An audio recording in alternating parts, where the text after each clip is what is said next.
Wali Kota Bandar Lampung Eva Duyana memastikan ikon jari jembatan penyeberangan orang Siger Milenial tidak retak.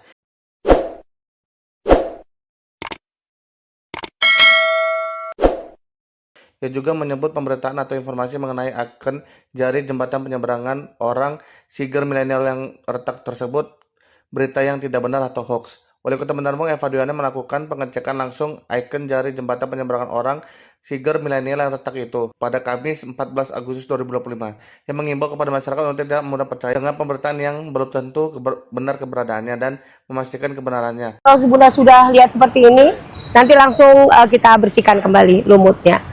Jadi bukan retak, tapi ini lumut.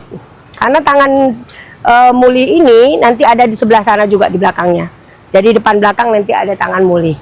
Jadi terima kasih infonya kepada beberapa media yang memberikan info kepada kami, dan mohon doanya kami pemerintah mempercantik Kota Bandar Lampung untuk masyarakat dan yang hadir di sini, dan doakan PAD Kota Bandar Lampung, kesejahteraan masyarakat dan juga pembangunan di Kota Bandar Lampung terus kami tingkatkan untuk Kota Bandar Lampung yang kita cintai ini. Terima kasih. Wassalamualaikum warahmatullahi wabarakatuh.